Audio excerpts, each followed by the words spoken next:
welcome the Archbold Marching Blue Streak.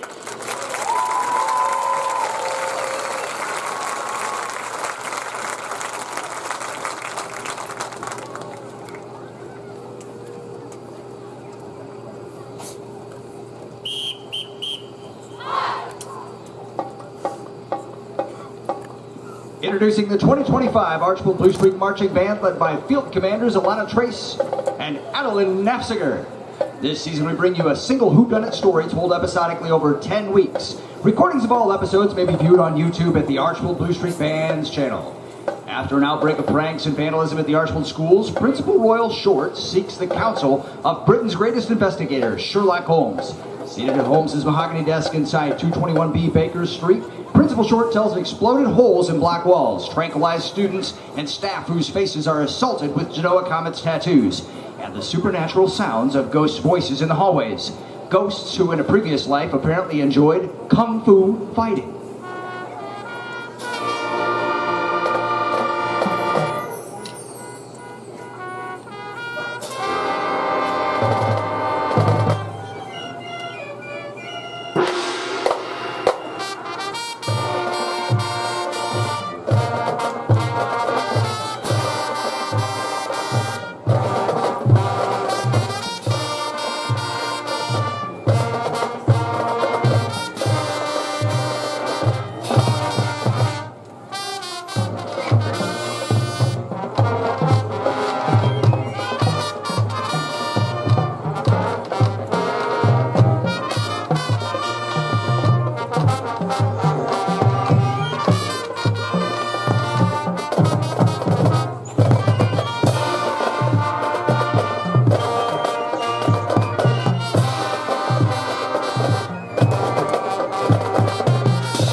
Sherlock questions Short in the London office over coffee. More details are revealed.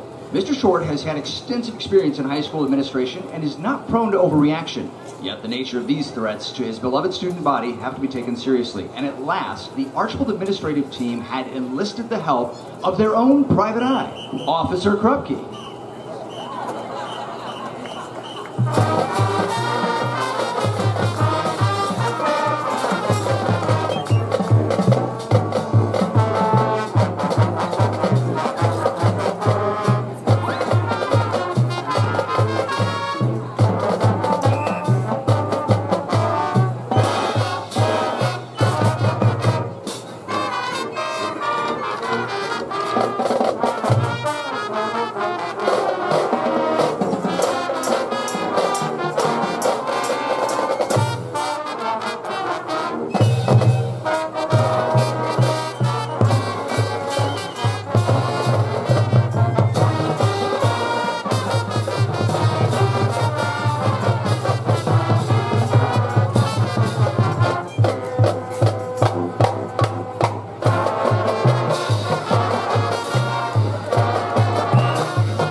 investigation stalled had shortboarded a steamship from a Florida port city bound for England. Upon hearing the complexity of the dark forces at work in Archbold, Sherlock summons his companion, Dr. Watson, and the two gentlemen rush with Headmaster Short across the pond that keeps the continent separated to the Golden Lafayette Street buildings in Archbold, hoping that they can witness in person the villains when they come out and play.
Within minutes, Holmes identifies the ghost voices as planted speakers in the ceiling, and Archwood Elementary Principal Andrea Fields shows the investigators to her school, where their attention turns toward remnants from the recent classroom explosions that have resulted in no injuries, but holes in the cinder block walls and missing 4K UHD screens. Under a pile of rubble, Watson discovers a second piece of evidence implicating a rival school, a sweet but psycho form of flattery perhaps, a St. Henry Redskin flag.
After a hard day spent traveling and gathering artifacts, Sherlock and Watson Uber toward the Inn of Great Quality in Defiance. As they near the intersection of Domersville and Banner School Road, suddenly all Wi-Fi towers, farm lights, and homes go dark in all directions. Only the lights of the Tenora Stadium remain lit. A quick search of the ditches shows that somehow all buried power lines have been torn from the ground. Watson and Holmes aren't certain that this event is connected to their investigation, but they share a nagging sense that it's linked, and neither friend can shake it off.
sleep at the inn, our investigators return to the Archbold campus to see what clues may have been overlooked in their previous visit. To clear their heads, they discreetly watch a performance of martial arts dance when Holmes realizes he hasn't used all his senses to acquire data. The smell of the hot, stagnant air and a rising temperature in the performance room, as if they're walking on the sun, prompts the discovery of a very significant piece of evidence: stolen ventilation ducts.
Ladies and gentlemen, the Archbold Blue Streak Marching Band. Our thanks to the Defiance High School Band of Class and their directors, Mr. Scheller, Mr. Kester, Ms. DeFranco, and Mrs. Jones for inviting us to perform our recap of the first half of our 10-episode series. Join us September 26th for homecoming night at Blue Streak Stadium for the next installment as Holmes and Watson pull pieces together and get dangerously hot on the trail of the culprit. Catch all previous episodes on YouTube at the Archbold Blue Streak Band's channel and subscribe.